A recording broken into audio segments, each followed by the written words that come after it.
Gunung Kudu Awian, Kudu Balawan, Lebak Kudu Sawahan itu membersihkan. Kang Deddy Mulyadi bukan pejuang konservasi, tapi dia pro investasi. Sebenarnya dasar saudara seperti itu apa sih sebenarnya? Ini gubernur itu seolah-olah menempatkan dirinya itu sebagai Batara Krishna yang selalu membereskan masalah, tapi itu beres gitu yang mulia. Loh, itu tidak beresnya dari mana? Tambang yang dianggap ilegal, itu 6 diantaranya kan di Subang sudah ditutup. Jadi pertanyaannya kenapa Subang hanya sebatas Subang, yang di Purwakarta tidak, yang di kaki gunung Tampomas tidak, dan beberapa juga di kabupaten kota lain juga tidak. Ini rempakan sungai. Apa bedanya dengan anu sate Cikuda kok jangan dibahas-bahas? Ya maksudnya kan Gigin takutnya lari ke sana. Kalau larinya ke sana emangnya kenapa? Karena menurut Gigin awalnya bahwa kalau yang di babat semua untuk keindahan, Gigin tuh maunya ya semua aja babat rata. Termasuk yang Cikuda itu yang mulia. Nah, Ya babat rata aja sekalian semua. Harusnya kan gitu. kalau Iya. gubernur ini mengambil kebijakan terserah masalah sepadan sungainya. Mau yang punyanya oknum jenderal, mau yang punyanya oknum pengusaha kelas kakap, ya ratakan aja juga itu loh. Pikiran kamu tuh diubah, memandang seorang Mindsetnya ya. mindsetnya. Pak, seorang KDM itu pemimpin yang seperti apa, yang memberi solusi turun ke bawah, kemudian dengan uang sendiri beliau berani memberikan.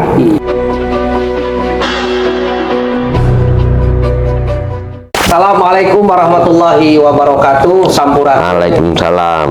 Sampurasun yang mulia. Rampes. Alhamdulillah malam ini saya bisa bertemu dengan Gigin. Sudah 3 minggu ini saya mencari Gigin agak sulit. Jadi sengaja saya bertemu Gigin malam-malam. Saya pulang dari desa. Betul. Kemudian saya bawa yang mulia sebagai ahli hukum, Pengamat hukum, pengamat kebijakan publik, pengamat sosial di Kabupaten penasaran Subang. terhadap pernyataan-pernyataan Gigin yang menurut saya agak sinis terhadap seorang gubernur Jawa Barat, dalam hal ini Kang Deddy Mulyadi. Nah, saya ingin bertanya kepada saudara Gigin, sebenarnya dasar saudara seperti itu apa sih sebenarnya?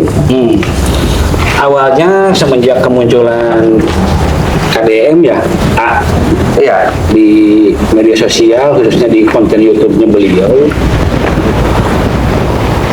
ini sempat baca juga buku karya beliau gitu, yang judulnya Kang Deddy Menyapa. Di sana berpikir bahwa ini sosok yang sangat dicari banget gitu di Jawa Barat, khususnya di Indonesia. Cuma pasca pemilihan gubernur kemarin gitu, dalam program 100 hari kerjanya beliau, kok malah bertolak belakang dengan apa yang beliau tulis di buku itu gitu. Salah satunya terkait masalah pelestarian dan konteks menjaga lingkungan. ya.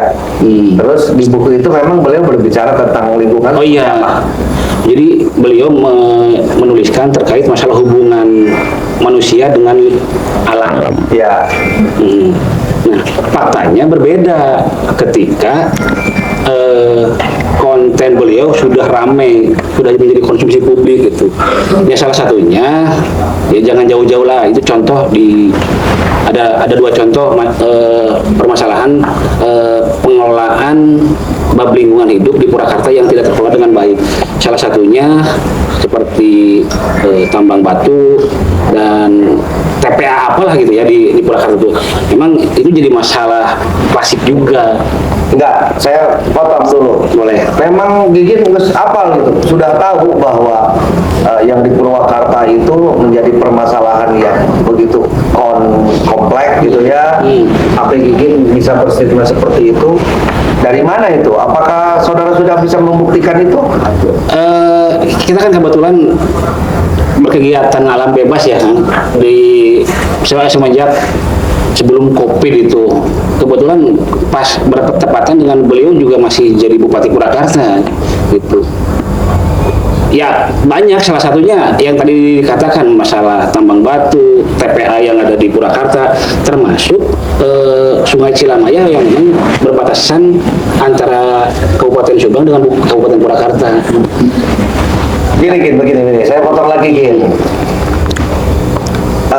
Konteks tambang batu yang di Purwakarta dengan yang ada di Subang, maksudnya. Ada statement dari SDM waktu itu di tiap provinsi bahwa tambang batu yang di Subang itu adalah tidak peruntukannya menurut tata ruang. Betul. Itu yakin ya, ingat gak? Ya, itu ya. Nah, terus yang jadi permasalahan sekarang, yang saya tidak setuju terhadap Gigin itu, oke, Gigin melihat profil seorang KDM itu dari buku yang beliau tulis, ya. Tapi Gigin jangan menggiring opini seolah-olah ada satu permasalahan dikaitkan dengan masalah yang lain yang berhubungan dengan beliau KDM. Jadi jangan pernah menyamakan satu konteks masalah itu dengan masalah yang lain. Makanya saya sering pernah bilang, jangan pernah melepaskan konteks dari konteksnya. Konteks kita sekarang ini adalah yang berada di wilayah-wilayah yang dianggap oleh KDM itu memang berbahaya untuk lingkungan, ekosistem segala rupa. Itu login maksudnya. Nah, jadi saya tidak dalam hal ini saya tidak tahu ya, karena memang di Purwakarta seperti apa saya tidak tahu.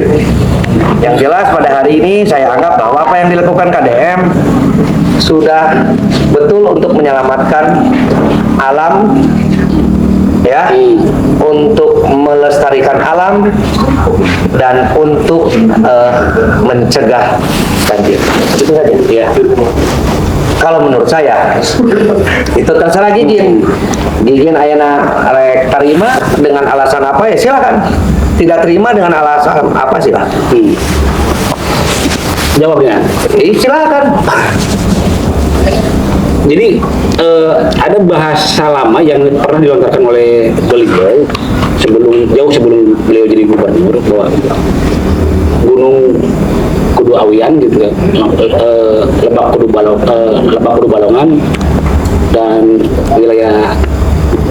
wilayah pendataran harus sawahan.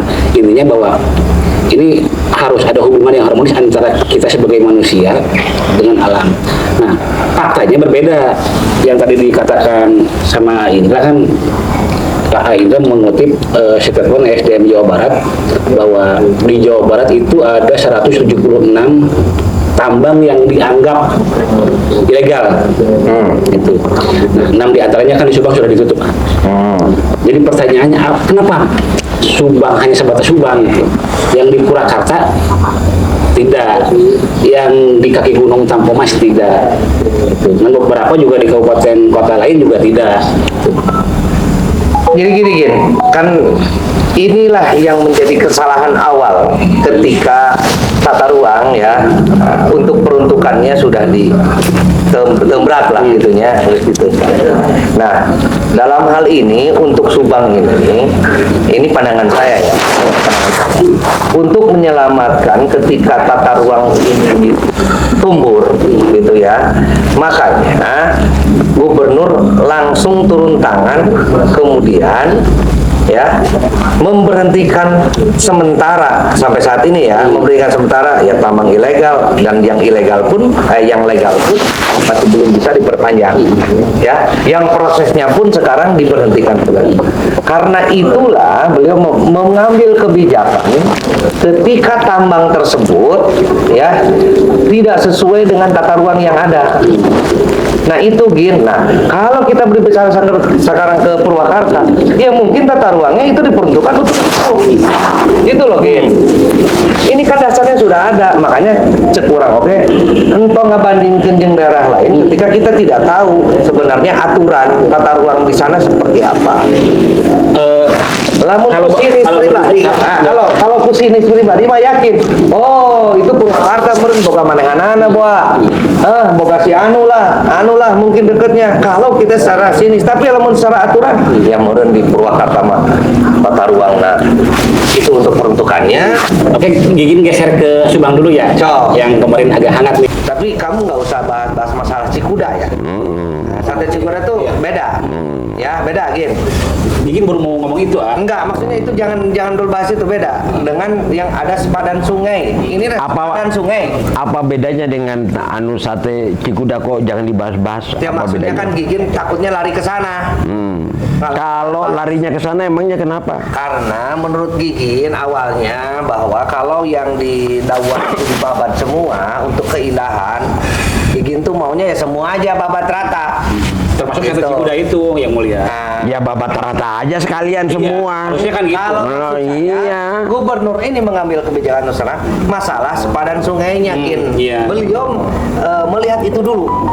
Ya mungkin kedepannya juga akan beliau bersihkan kalau memang merusak keindahan. Kan kalau berbicara aturan harus merajaskan keadilan dan Iya. Betul. Cuma kan Tidak ada disparitas lah, tidak ada Iya. perbedaan lah. Disparitas. makanya nggak salah juga ketika Gigin membuat tulisan sohor di Bogor, tumbang di Subang, tagok lodaya gerem Anggora gitu. Ini kan berbicara masalah alih fungsi juga. Dan bahasa beliau juga di konten pribadinya itu konteksnya terlepas ini wewenang Kementerian Lingkungan Hidup atau bukan, bab yang diobrolkan sama beliau itu alih fungsi lahan. Nah, salah satunya yang kemarin ramai itu kenapa di Hibis Pantai sih di Bogor dibongkar dan di Subang tidak? Ya Terlepas kan- itu punya BUMD atau bukan lah gitu ya. Iya kan pada akhirnya yang saya katakan tadi dari regulasi itu kalau mengacu kepada trias politikanya, mengacu kepada aturan tata kelola pemerintahnya mungkin terlalu lambat, terlalu banyak bernegosiasi. Disadari atau tidak disadari oleh beliau pada akhirnya iya kalau pariwisata yang berskala besar berarti itu harus ada karena izinnya bukan dari provinsi atau kabupaten tapi dari pihak kementerian kan itu. Kalau lahannya kehutanan itu masuk di wilayah Kementerian Kehutanan. Kemudian untuk pariwisatanya juga harus ada izin dari Kementerian Pariwisata kan itu. Enggak, kalau saya bukan begitu. Bukan itu ya. Bukan itu, Gin. Menurut pandangan saya, ketika di Bogor itu dibongkar langsung, kan saya sudah bilang waktu itu bahwa itu yang menjadi penyebab banjir. Ya. Nah, sekarang yang De Castello ataupun Asep Strawberry konteksnya berbeda, Gin. Ya. Pertama izin mereka sudah tempuh gitu ya. Kemudian tidak urgen ketika maksudnya Tidak berada di lokasi yang strategis untuk pemulihan dan yang bisa menyebabkan bencana. ya pemulihan untuk Kalau pasca menurut bencana saya, itu. Tapi kedepannya saya yakin gubernur akan menata kembali, akan melihat kembali proses izin ini dan bukan tidak mungkin gubernur akan melakukan hal yang sama seperti di Bogor. Begitu, Gin? Iya. Paling tidak begini, Gin. Mungkin sekarang sudah banyak dari pengusaha-pengusaha yang mengajukan izin usaha pariwisata di Kabupaten Subang di daerah selatan semenjak ada tindakan Gubernur Jawa Barat hari ini ya usaha-usaha itu mungkin sudah tidak akan di ACC lagi. Kita positif thinking aja dulu lah, itulah. Kita lihat saja. Ya, gitu loh. Kedepannya seperti apa kebijakan yang beliau gunakan. Tadi maksud Cuma yang jadi perhatian saya tidak kepada Castello atau Asep Strawberry, tapi yang saya perhatikan tuh yang ada di konten juga, yang di bawah Gunung Tangkuban perahu itu eger-eger, ya itu yang paling strategis untuk bahaya itu, potensi bahayanya itu di situ. Potensi bahaya. Tapi ketika Mumpung dia juga kan belum bangunan utuh. kedepannya pun ini akan ditinjau kembali oleh beliau. Jadi benar kata Yang Mulia, kita positif thinking apa yang dilakukan oleh gubernur kita pada hari ini gitu. Tidak tidak usah ada apa prasangkaan yang negatif. Karena kita lihatnya untuk bagaimana 5 tahun. Nah, kan itu aja. di endingnya yang kita lihat, jangan di awal gebrakannya lah. Itu loh. Kalau ada yang merasa pro dan kontra, ya semua juga pasti ada. Kebijakan pro dan publik kontra. itu dibuat ya, dilakukan atau tidak dilakukan oleh pemerintah. Arek ngeunah teu ngeunah, namanya kebijakan itu memang harus diterima. Terpenting catatan saya yang mulia Bapak Kades, orang yang di pedagang kaki 5 PKL UMKM yang di Dawuan, yang di sepadan sungai itu, saya dengar kan diberikan kerohiman juga kan? Ada kerohimannya. Ada kerohimannya, tidak langsung dieksekusi, dibiarkan begitu aja kan? Ya, gitulah. Ayo. Gin, apalagi? Coba. Ya kalau tadi, mumpung ada yang mulia ini. ya kalau berbicara masalah izin, setiap mau investor pariwisata atau apapun lah jenisnya, memang di klausul izin itu kan ada poin-poin yang harus terpenuhi gitu yang mulia. Nah, pertanyaannya, izin apapun atau investasi apapun, ketika izinnya sudah ada, sudah dipegang, apakah izin ini bisa menghalau bencana atau tidak? Iya, gitu kan? Kan harus dievaluasi. Nah, seperti yang tadi dikatakan Pak Lurah bahwa investasi yang masuk ke wilayah selatan itu tidak berpengaruh terhadap banjir tahunan yang ada di utara.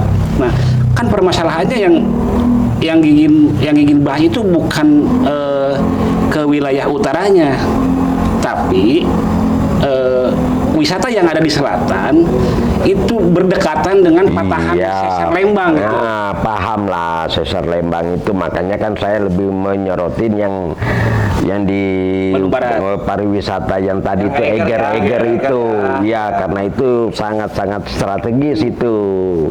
Sesar Lembangnya di situ kan.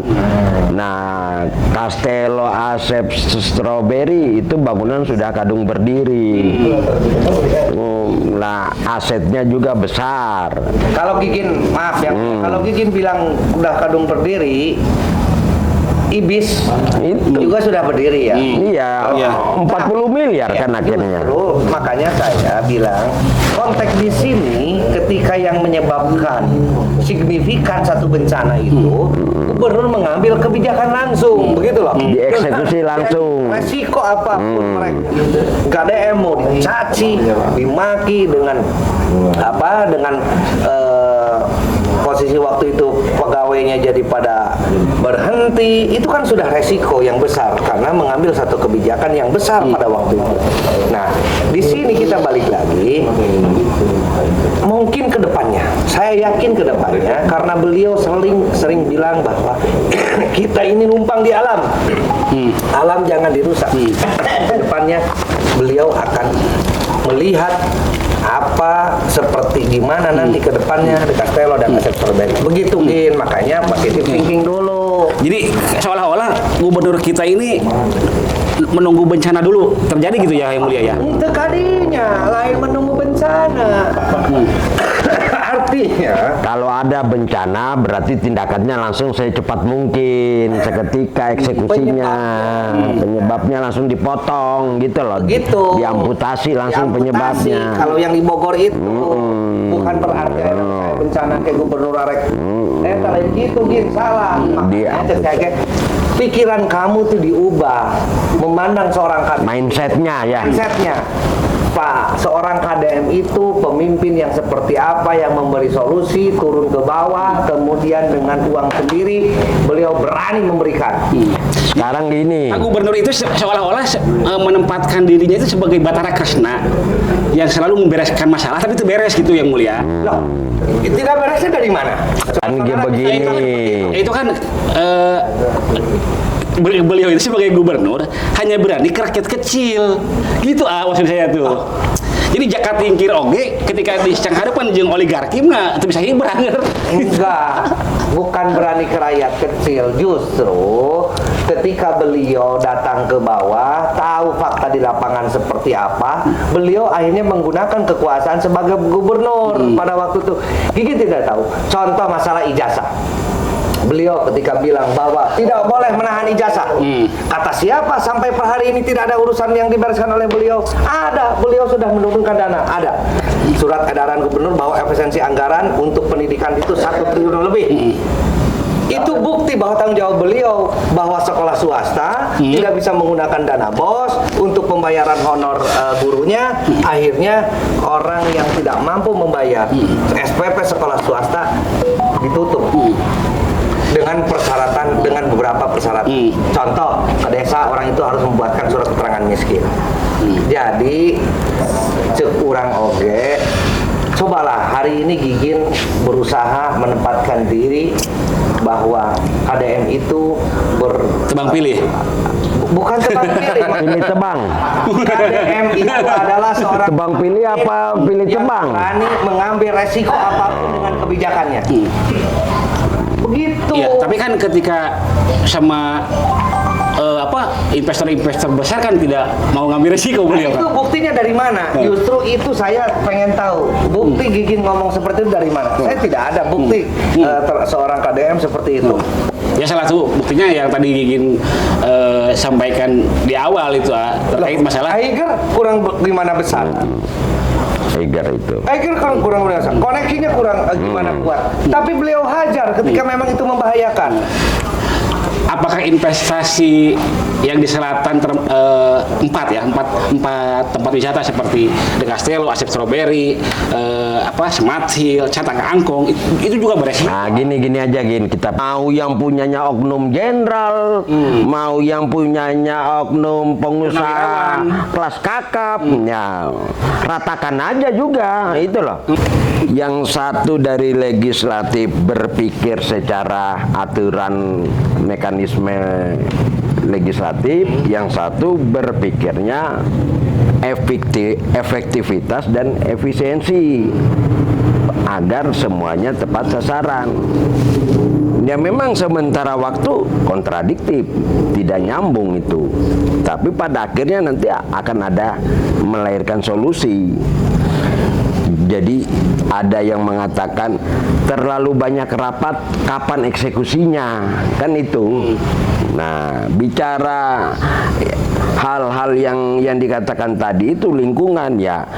Kalau kita melihat penataan lingkungan, jangan melihat kepada aspek yang kecil, tapi coba kita pahami penataan lingkungan itu dalam aspek yang global dan perencanaan yang jangka panjang. Artinya perencanaan jangka panjang saya melihat dalam benak beliau ini, yang mulia Bapak Gubernur Deddy Mulyadi ini, bukan untuk 100 hari kerja penataan lingkungan hidup di Jawa Barat, tapi sampai habis masa periode jabatannya 5 tahun itu loh. Nah kalau kita hanya melihat saat ini, ya memang tadi itu terkaget-kaget kita, kesannya ada yang dikorbankan. Ya. Kesannya ada yang dikorbankan, padahal semua upaya penataan itu, baik penataan administrasi, penataan lingkungan, penataan hukum, pasti efek kejutnya itu ada.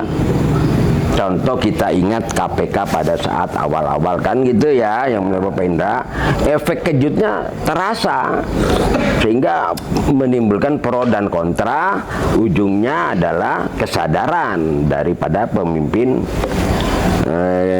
di Republik ini, baik bupati, baik wali kota, gubernur, sampai ke para menterinya dan legislator. Lah dihubungkan lagi tadi kita bicara aspek lingkungan, yang saya pahami potensi lingkungan di Kabupaten Subang itu lebih bagus, lebih berprospek daripada di Purwakarta ataupun mungkin di kabupaten kota yang lain di Jawa Barat. Referensinya kalau saya coba membaca pilot proyeknya itu adalah Subang dan Bogor. Pilot proyeknya Subang dan Bogor Raya lah, katakan gitu. Sehingga penataannya itu diharapkan dari penataan yang cepat di Subang dan Bogor bisa menjadi referensi bagi kabupaten kota yang lain. Eksekusinya tentunya apa? Tambang liar harus ditutup. Tambang ilegal pun juga dibatasi. Jadi biarkan usaha tambang yang ada itu cari kabupaten kota yang lain yang kira-kira lingkungannya tidak seperti di Kabupaten Subang, Bogor Raya dan sekitarnya. Kita lihat potensi lingkungan kita ini kan, keindahan lingkungan hidup kita di Kabupaten Subang ini kan lebih bermanfaat untuk pariwisata daripada potensi lingkungan hidup kita ini untuk penggalian eksplorasi sumber daya alam. Manfaatnya juga apa? Secara signifikan tidak menyentuh kepada masyarakat bawah, hanya kepada kepentingan oknum pengusaha, oknum kontraktor, dan pihak-pihak pekerja di sekitar tambang itu. Tidak merata menghasilkan income kesejahteraan bagi seluruh masyarakat Subang. Dikorelasikan lagi dengan program pemerintah saat ini, efisiensi anggaran. Banyak proyek-proyek nasional kan sudah dipangkas anggarannya. Tidak ada jor-joran dalam pembangunan fisik kan.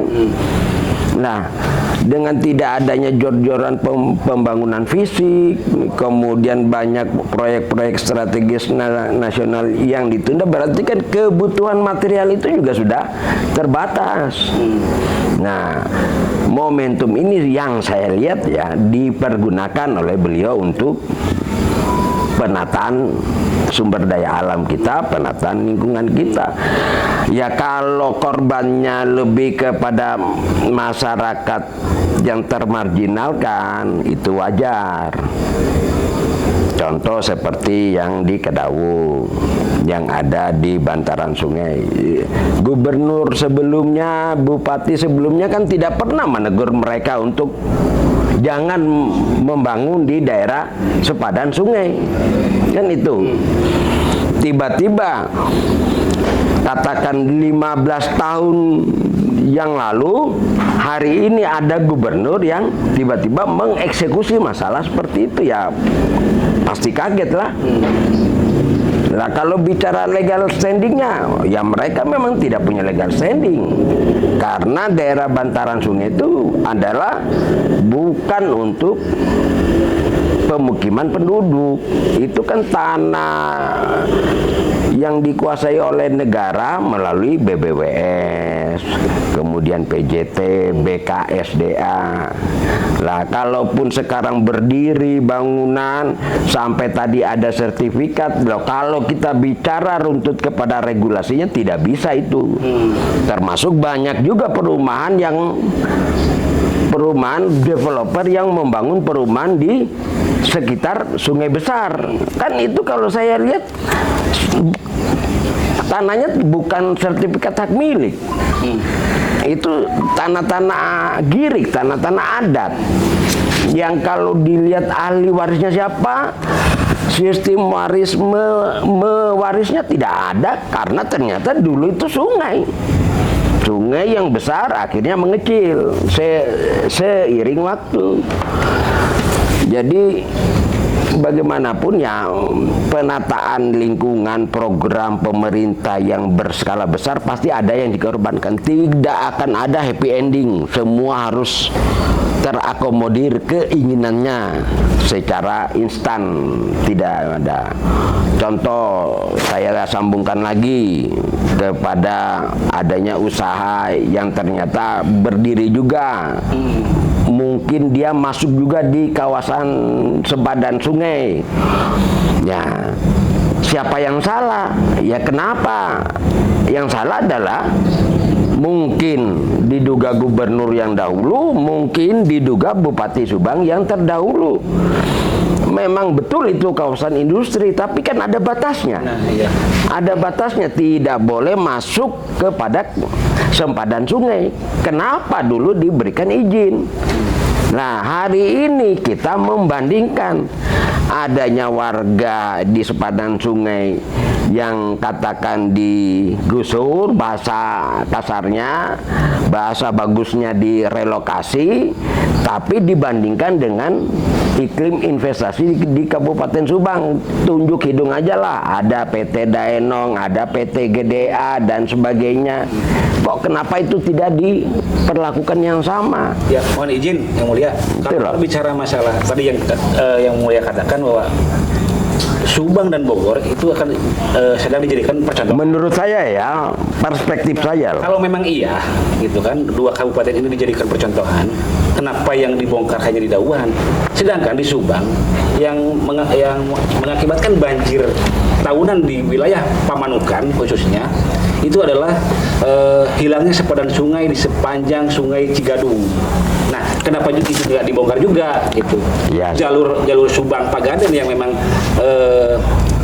ada bangunan di wilayah sepadan sungai, kenapa tidak dibongkar juga? Gitu. Nah, ini pertanyaan yang menarik, saya jawab ya. Tapi perspektif saya, pandangan saya, pendapat saya melihat dari kebijakan beliau jadi gubernur semenjak dilantik kan tidak menggunakan fasilitas rumah dinas gubernur kan, tapi tempat kediamannya itu kan dijadikan juga sebagai tanda kutip sebagai rumah untuk dalam kapasitas jabatannya. Jadi tidak ada rumdin di sini kan, bahkan juga merangkap kantor di situ kan.